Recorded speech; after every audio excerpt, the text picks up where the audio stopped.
c'est la deuxième année que nous nous retrouvons à travers une vidéo et pas dans la cérémonie traditionnelle des vœux.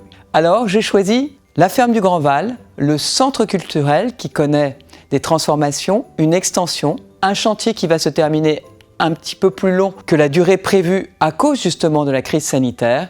J'espère que comme moi, vous aurez l'occasion de découvrir la qualité de ces extensions, de cette nouvelle salle de spectacle lors de portes ouvertes que l'on prévoit toujours au moment de la fête de la musique. Nous allons nous projeter dans l'année à venir.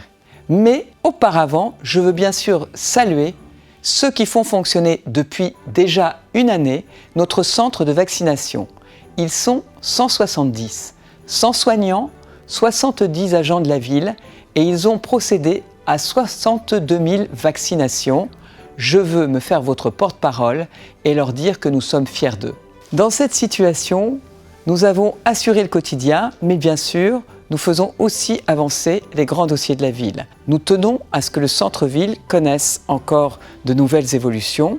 Vous allez devoir, dans très peu de temps, faire votre marché à l'arrière du château pendant 6 mois et vous retrouverez un marché transformé, embelli extérieurement, modernisé intérieurement. À l'été prochain, la construction sur le site de l'ancienne poste va démarrer et moi je vous donne rendez-vous pour vous présenter les constructions qui sont envisagées autour du marché. Elles ne se construiront pas en 2022, nous avons donc le temps pour concerter.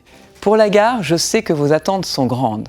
Nous avons bien travaillé avec les différents opérateurs, la région, le département, la RATP, le territoire. Nous sommes maintenant d'accord pour vous faire un beau parvis, pour faire bien fonctionner les commerces, pour rendre cet endroit agréable aux riverains, pour que les transports, bien sûr, soient améliorés et que notre entrée de ville soit digne de ce nom.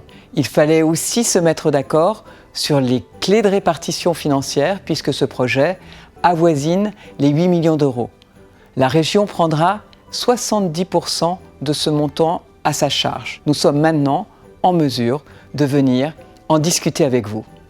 Pour le quartier Fosse Rouge Cité Verte Montroy, les ateliers de la concertation ont pu avoir lieu. Nous en avons tiré le bilan et nous savons que nous sommes maintenant très attendus pour la rentrée 2024 car nous mettons tout en œuvre pour livrer les écoles de la Fosse Rouge sur le lieu sur lequel nous nous sommes accordés, c'est-à-dire celui du City Stade actuel.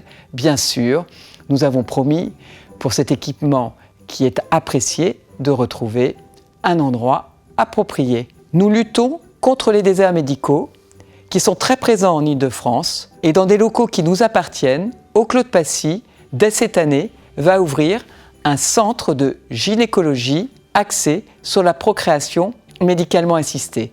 C'est une très bonne nouvelle. Je tiens à vous remercier du civisme dont vous avez fait preuve pendant toute cette période.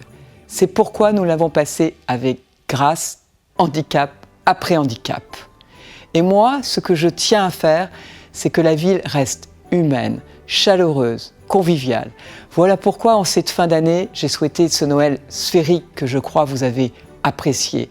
Cette patinoire aussi que vous avez très largement fréquentée. Cette ville qui a été animée et bien décorée. Ces commerces qui vous ont comme toujours si bien accueillis. Nous avons voulu labelliser cela avec ces soucis. C'est ce savoir-faire inestimable, cette proximité de nos entreprises, de nos associations, de nos artisans.